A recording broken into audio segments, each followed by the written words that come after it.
आज हम पढ़ने वाले हैं यूनिट 5 जो कि मैक्रो इकोनॉमिक्स की लास्ट यूनिट है, उसके प्रीवियस ईयर क्वेश्चंस। और इसके बाद हमारी पूरी मैक्रो इकोनॉमिक्स कंप्लीट हो जाएगी। हमने पूरी मैक्रो के प्रीवियस ईयर क्वेश्चंस कंप्लीट कर लेंगे हम, ठीक है। इसी के साथ तो स्टार्ट करते हैं यूनिट 5 का पहला क्वेश्चन। देखो यूनिट 5 दो पार्ट्स में डिवाइडेड है। एक है हमारे पास इसके अंदर फॉरेन एक्सचेंज रेट का कॉन्सेप्ट, उसके ऊपर बेस्ड एक पूरा चैप्टर है, और दूसरा है बैलेंस ऑफ पेमेंट, ठीक है। तो उन्हीं दोनों कॉन्सेप्ट्स के ऊपर बेस्ड आपको क्वेश्चन देखने को मिलेंगे।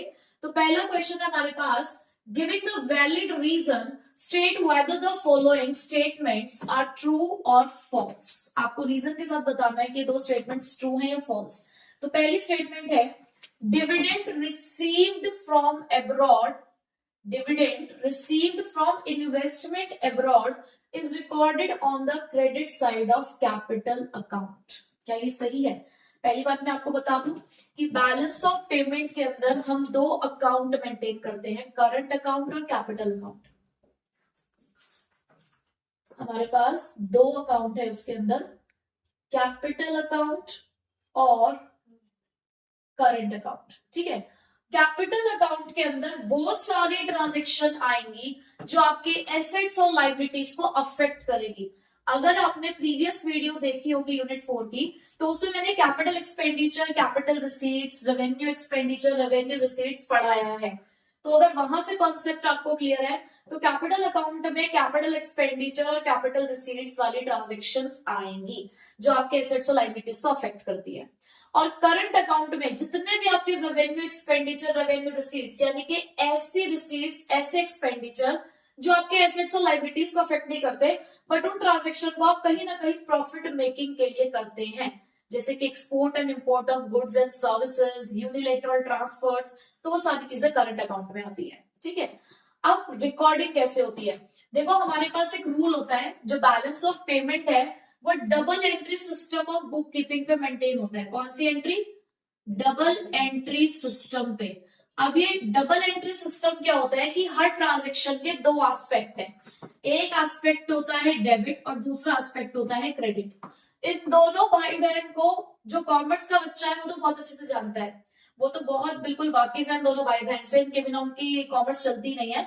बट जो हमारे पास ह्यूमैनिटीज के बच्चे हैं वो इस डेबिट क्रेडिट को ऐसा समझे कि ये जो क्रेडिट है इसके अंदर सारे पैसे आने वाली चीज है, यानी कि जो भी पैसा आता है वो क्रेडिट साइड में आता है, और जो भी पैसा जाता है वो डेबिट साइड से जाता है। यानी कि अगर पैसे आने वाली कोई ट्रांजेक्शन है तो क्रेडिट में लिखना है, पैसे जाने वाली कोई ट्रांजेक्शन है, खर्चे की कोई ट्रांजेक्शन है तो डेबिट साइड में लिखना है। तो पहले तो हम ये जज करते हैं कि डिविडेंड रिसीव डेबिट में लिखा जाएगा या क्रेडिट में लिखा जाएगा। डिविडेंड रिसीव, पैसा आ रहा है तो क्रेडिट साइड में लिखा जाएगा। इसका मतलब इस स्टेटमेंट का ये वाला पार्ट तो सही है। अब बारी आती है भाई कैपिटल अकाउंट में आएगा या करंट अकाउंट में आएगा। मैंने कहा कि कैपिटल अकाउंट में वो सारी ट्रांजेक्शन आएंगी जो एसेट और लायबिलिटी को अफेक्ट करे। तो कैपिटल अकाउंट के अंदर आप मुझे बताओ, डिविडेंड रिसीव्ड पैसा आया, ना ही आपकी कोई लायबिलिटी क्रिएट हुई है, ना ही आपका कोई एसेट रिड्यूस हुआ है। इस पैसे की वजह से, डिविडेंड रिसीव्ड की वजह से कोई लायबिलिटी नहीं बढ़ी है, कोई एसेट रिड्यूस नहीं हुआ। इसका सीधा सा मतलब क्या है कि भाई कैपिटल अकाउंट का पार्ट तो नहीं है, क्योंकि इसमें कैपिटल एक्सपेंडिचर भी नहीं है, कैपिटल रिसीट भी नहीं है। तो इसका मतलब ये स्टेटमेंट क्या हो गई आपकी? फॉल्स हो गई। और आपने सिंपल रीजन दे देना है कि जो dividend receive from investment abroad it is a part of current account, it will be recorded on the credit side of current account, ठीक है। नेक्स्ट आगे चलते हैं। Depreciation of Indian currency will lead to the promotion of Indian exports। अच्छा, अगर आपको ये depreciation appreciation के कॉन्सेप्ट नहीं आते हैं तो एक बार पहले चैप्टर को रिवाइज करके आना है। डेप्रिसिएशन, एप्रिसिएशन, डीवैल्यूएशन, रीवैल्यूएशन का कॉन्सेप्ट एक बार पढ़ के आना है। प्लेलिस्ट पे जाना है, वहां पे बैलेंस ऑफ पेमेंट पे, वहां से आपको ये कॉन्सेप्ट पहले पढ़ लेना है, अदरवाइज समझ नहीं आएगा कि क्या कहा जा रहा है। So depreciation of Indian currency will lead to the promotion of Indian export. पहले तो हम देखिए जरा डेप्रिसिएशन होता क्या है। डेप्रिसिएशन का मतलब क्या होता है? जब हमारी करेंसी की value in terms of foreign currency fall हो जाती है, यानी कि पहले मुझे $1 के लिए अगर 75 रुपीज देने पड़ रहे थे तो उसी डॉलर के लिए अब मुझे 80 रुपीज देने पड़ रहे हैं। यानी कि बाहर की करेंसी मेरे लिए महंगी हो गई है, और बाहर की करेंसी महंगी हो गई है का मतलब क्या है, मेरे लिए बाहर के गुड्स, फॉरेन गुड्स भी एक्सपेंसिव हो गए हैं, लेकिन डोमेस्टिक गुड्स उन लोगों के लिए, हमारे गुड्स सस्ते हैं, और जब उन लोगों के लिए हमारे गुड्स सस्ते होंगे तो वो ज्यादा ज्यादा खरीदेंगे ना, तो जो बाहर के लोग हमारा सामान खरीदेंगे तो उसका मतलब हम उनको बेचेंगे, और जब हम लोगों को सामान बेचते हैं बाहर वालों को तो उसे क्या बोलते हैं, एक्सपोर्ट्स। इसका मतलब कहीं ना कहीं डेप्रिसिएशन की वजह से एक्सपोर्ट्स क्या होते हैं, बढ़ते हैं, और इंपोर्ट्स कम होते हैं। क्यों एक्सपोर्ट्स बढ़ते क्यों है, क्योंकि उनके लिए हमारे गुड्स सस्ते हैं, और इंपोर्ट्स क्यों कम हो जाते हैं, क्योंकि हमारे लिए फॉरेन गुड्स महंगे हैं। तो क्या ये सही कह रहे हैं, promotion of Indian exports, yes this is true. तो इसी को आपने एक्सप्लेन कर देना है, ठीक। आगे चलते हैं, distinguish between the autonomous and accommodating transaction। देखो this is an important question, बहुत बार पूछा गया है ये ऑटोनॉमस अकोमोडेटिंग, प्री बोर्ड्स वगैरह में भी आपको देखने को मिल जाता होगा ये ऑटोनॉमस और अकोमोडेटिंग ट्रांजैक्शंस का क्वेश्चन। तो ऑटोनॉमस और अकोमोडेटिंग ट्रांजैक्शन पहले थोड़ा सा मीनिंग समझते हैं इनका। ऑटोनॉमस का मतलब क्या होता है, ऑटोनॉमस का मतलब होता है इंडिपेंडेंट, और अकोमोडेटिंग का मतलब क्या होता है, एडजस्टिंग। तो autonomous transaction balance of payment में वो ट्रांजैक्शन है जो इंडिपेंडेंट है बीओपी के ट्रांजैक्शन से। ये ट्रांजैक्शन हम करते हैं प्रॉफिट मोटिव के लिए, जैसे कि करंट अकाउंट के अंदर export and import of goods and services किया जा रहा है, तो वो हमारी ऑटोनोमस ट्रांजैक्शन है जो हम प्रॉफिट मोटिव के लिए कर रहे हैं। बट अकोमोडेटिंग ट्रांजैक्शंस वो ट्रांजैक्शंस हैं जो बीओपी के बैलेंस को कंपेंसेट करने के लिए किया जाता है, अकोमोडेट करने के लिए किया जाता है। देखो बैलेंस ऑफ पेमेंट क्योंकि डबल एंट्री पे बेस्ड है, तो ये जो डेबिट और क्रेडिट है ये हमेशा इक्वल होने चाहिए, बट जरूरी नहीं है कि हमेशा बीओपी हमें इक्वल दिखे, बट हमें उसे इक्विलिब्रियम में लेकर आना है। तो उसे इक्विलिब्रियम में लेकर आने के लिए जो एडजस्टमेंट्स करते हैं, जो अकोमोडेशंस हम लोग करते हैं, वो हमारी अकोमोडेटिंग ट्रांजैक्शंस कहलाती हैं। क्लियर? अच्छा, उसके बाद ऑटोनोमस ट्रांजैक्शन का एक और नाम है, इन्हें बोलते हैं above the line items. Above the line items क्यों, क्योंकि करंट अकाउंट पहले बनता है, कैपिटल अकाउंट बाद में बनता है, तो ये करंट अकाउंट की बेसिकली ट्रांजैक्शंस है। But accommodating transactions capital account की शॉर्ट टर्म ट्रांजैक्शंस होती हैं, तो ये बिलो द लाइन आइटम्स कहलाती हैं। इन्हें क्या बोलते हैं, अबव द लाइन आइटम्स, और इन्हें क्या बोलते हैं, बिलो द लाइन आइटम्स। ठीक है। तीसरा डिफरेंस, जब आपकी ऑटोनॉमस रिसीट्स ऑटोनॉमस पेमेंट से कम होती है, जब ऑटोनॉमस रिसीट्स ऑटोनॉमस पेमेंट से कम होती है, तो आपका जो बीओपी है वो डेफिसिट में होगा। ठीक है। और अकोमोडेटिंग ट्रांजैक्शन वो शॉर्ट टर्म कैपिटल ट्रांजैक्शन है जो आपके थ्रू होने वाले डेफिसिट, यानी कि यहां जो डेफिसिट इन्होंने निकाल कर दिया उसको करेक्ट करेगी। ठीक है। इसकी वजह से ऑटोनॉमस ट्रांजैक्शन की वजह से फॉरेन एक्सचेंज रिजर्व्स पे कोई फर्क नहीं पड़ता, बट अकोमोडेटिंग ट्रांजैक्शंस की वजह से फॉरेन एक्सचेंज रिजर्व पे फर्क पड़ता है। तो मैंने ये आपको कुछ 3-4 डिफरेंसेस बता दिए हैं, वो आपको लिखने हैं। ठीक। Next, under the flexible exchange rate, तो पहले आप मुझे ये बताइए कितने तरीके के एक्सचेंज रेट है हमारे पास? हमारे पास 3 तरीके के एक्सचेंज रेट है, फिक्स्ड, फ्लेक्सिबल, मैनेज्ड, फ्लोटिंग। ठीक है। फिक्स्ड एक्सचेंज रेट गवर्नमेंट चलाती है, फ्लेक्सिबल एक्सचेंज रेट मार्केट चलाती है, मैनेज फ्लोटिंग दोनों मिलकर चलाते हैं, हम ये कह सकते हैं। सो अब यहाँ पर किसके बारे में पूछा गया, देखो यहाँ हमें पता चल गया कि फ्लेक्सिबल के बारे में पूछा गया, जिसको फ्लोटिंग भी कहा जाता है।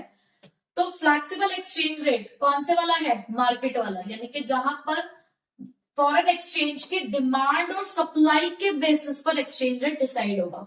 तो भी क्या पूछ रहे हैं, under the flexible exchange rate system the central bank doesn't intervene in the foreign exchange market, justify the statement giving the valid arguments। सबसे पहले तो आप इसमें डेफिनेशन लिख देना कि फ्लेक्सिबल एक्सचेंज रेट कौन सा रेट होता है, which is decided by the market forces of demand and supply of foreign exchange। ठीक है। अब यहाँ पे सेंट्रल बैंक का क्यों इंटरवेन नहीं होता, क्योंकि यहाँ पे जो रेट डिसाइड होता है वो मार्केट मैकेनिज्म से होता है, यानी कि मार्केट के अंदर डिमांड कर्व देखते हैं फॉरेन एक्सचेंज का, सप्लाई कर्व देखते हैं, जहां इंटरसेक्टिंग पॉइंट मिलेगा वहीं पे आपका रेट डिसाइड हो जाएगा। ठीक है। तो यहाँ पे सेंट्रल बैंक का कोई भी इंटरवेंशन नहीं होता।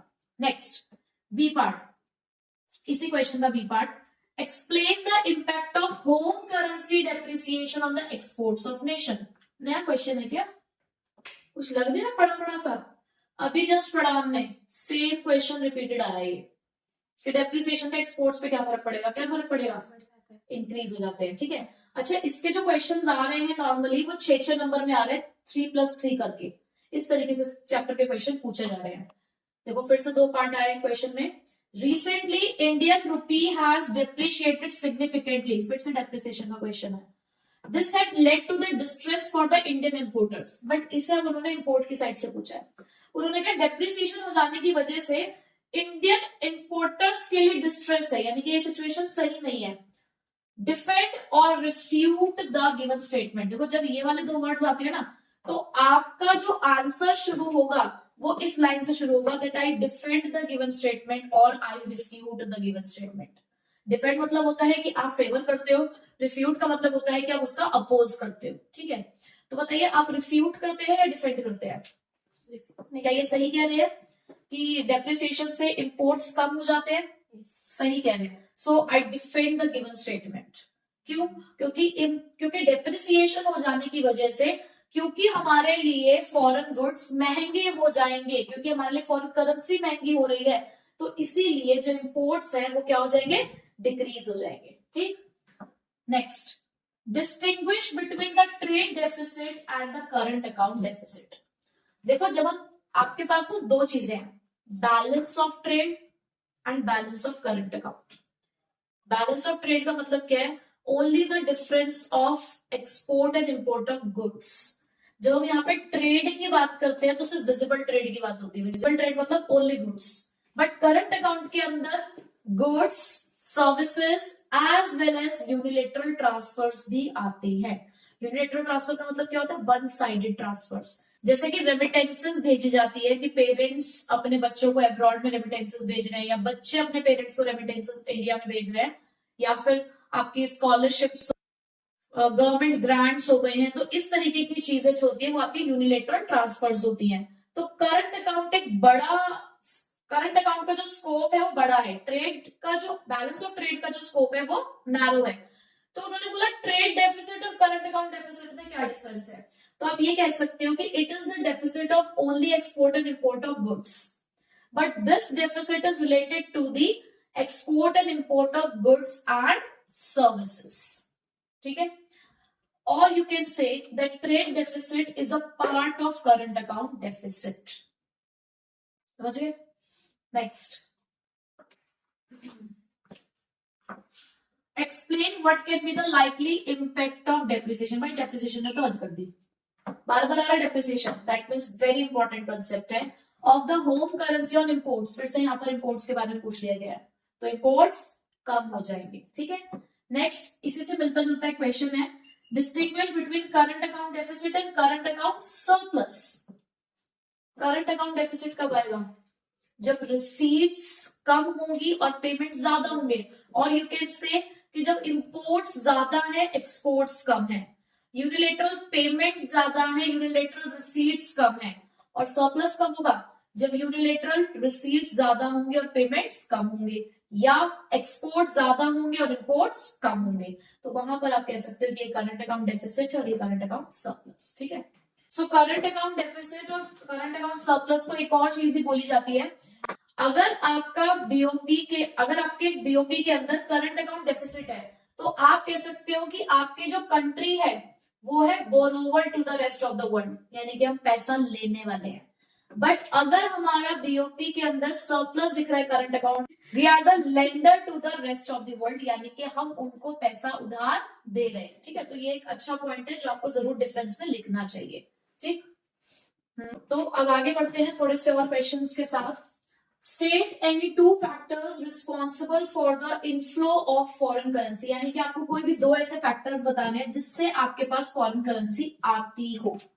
एक्सपोर्ट्स, फॉरेन करेंसी को आने का तरीका है कि भाई अगर आप एक्सपोर्ट्स कर रहे हैं, अगर आप बाहर की कंट्रीज में सामान बेच रहे हैं तो आपके पास पैसा आएगा। और उसके अलावा क्या हो सकते हैं? फॉरेन टूर्स, अगर फॉरेनर्स आपके यहाँ पर आकर फॉरेन टूर करते हैं, फॉरेन कंट्री से लोग आपकी होम कंट्री में आकर इन्वेस्टमेंट कर रहे हैं, चाहे फाइनेंशियल एसेट्स में कर रहे हैं, चाहे फिजिकल एसेट्स में कर रहे हैं, तो ये हमारे लिए सोर्सेज है इनफ्लो ऑफ फॉरेन करेंसी के। आपको बेसिकली यहाँ पे लिखना क्या है? सप्लाई ऑफ फॉरेन करेंसी के सोर्सेज, जो हमारा एक टॉपिक है। ठीक है, next, State on which side of capital or current account will the following transactions be recorded and why. तो आपको ये बताना है कि इनमें से कौन सी ट्रांजेक्शन कैपिटल अकाउंट में आएगी, कौन सी करंट अकाउंट में आएगी और किस साइड पर आएगी. ठीक है, तो मैं यहाँ पर ऐसे लिख देती हूँ अकाउंट और साइड.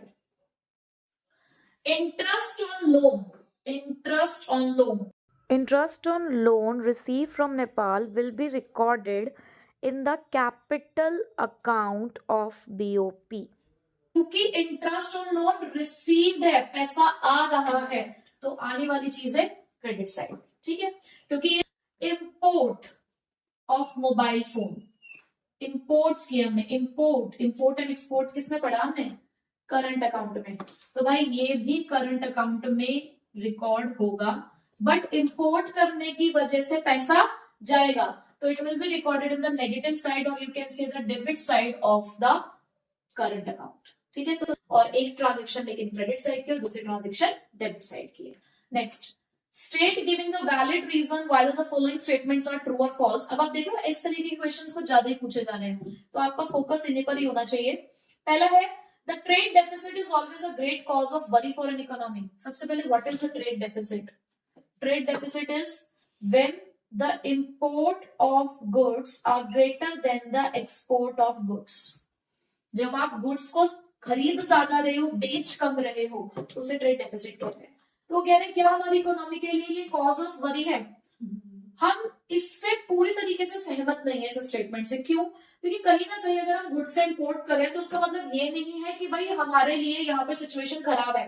तो कहीं ना कहीं हम कुछ हो सकता है कि कुछ ऐसे गुड्स को इंपोर्ट कर रहे हो जो हमारे स्टैंडर्ड ऑफ लिविंग को इंक्रीज कर रहा हो. बट अगर परसिस्टेंटली यानी कि कंटिन्यूअसली अगर आप ट्रेड डेफिसिट फेस कर रहे हो किसी इकोनॉमी के अंदर, तो उसके नेगेटिव कॉन्सिक्वेंसेस हो सकते हैं. बट कभी कभी ट्रेड डेफिसिट का आना कॉज ऑफ वरी नहीं है. ठीक है, उसके बाद again depreciation of currency have same effect on export as a devaluation.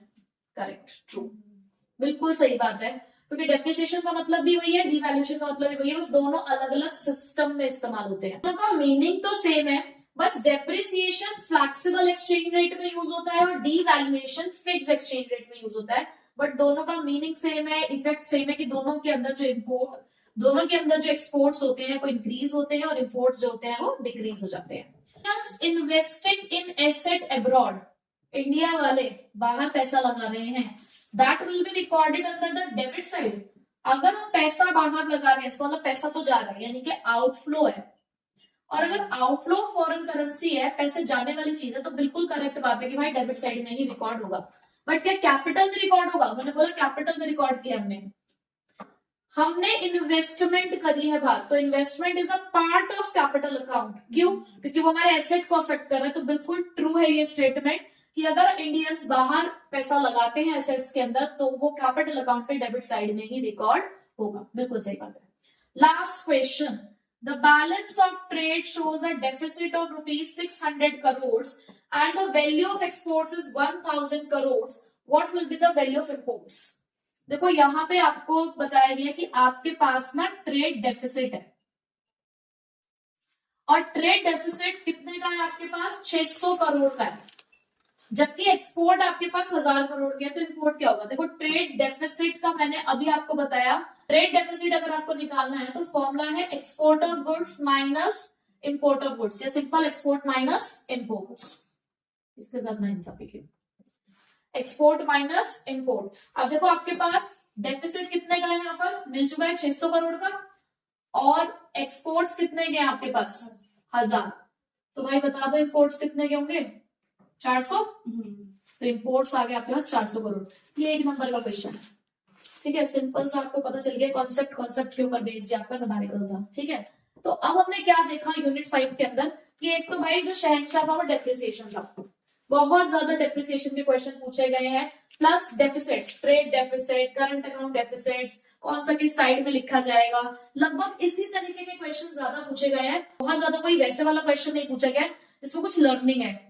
सारे के सारे क्वेश्चन कॉन्सेप्चुअल क्वेश्चन थे इसके अंदर, जो अगर आपने समझा हुआ है सिर्फ चैप्टर को सिर्फ समझा हुआ ही है तो भी आप अटेंड कर सकते हो. बहुत ज्यादा लर्निंग वाला कुछ भी इस चैप्टर के अंदर अब तक पूछा नहीं गया है. आप खुद देखो ना कितने इजी क्वेश्चंस हैं. तो अब आपको 5 साल के ये क्वेश्चंस देखकर आइडिया लग गया होगा कि अब आपको बैलेंस ऑफ पेमेंट में क्या प्रिपेयर करना है, ठीक है। तो इसी के साथ हमारी मैक्रो इकोनॉमिक्स खत्म होती है। अब आपने कोई भी रैंडमली सैंपल पेपर उठा लेना है, किसी भी रेफरेंस बुक जो भी आप यूज कर रहे हो। तो मैं रिकमेंड करूंगी इनकी बुक्स, कोई पेड प्रमोशन नहीं है ये, मैं हाईली रिकमेंड करूंगी इनके बुक्स क्योंकि इनके सैंपल पेपर्स बहुत अच्छे होते हैं। तो आप इसमें से कोई भी एक रेंडमली आपने सैंपल पेपर निकाला, उसका सिर्फ मैक्रो इकोनॉमिक्स आपने प्रिपेयर करा। अब आप देखो कि अगर आपने प्रीवियस ईयर के क्वेश्चन ही सिर्फ प्रिपेयर करे तो आप कितना percentage of sample paper attempt कर पा रहे हो। तो इस तरीके से आपको पता चल जाएगा कि प्रीवियस ईयर क्वेश्चन किस तरीके से हमारी हेल्प करते हैं, ठीक है।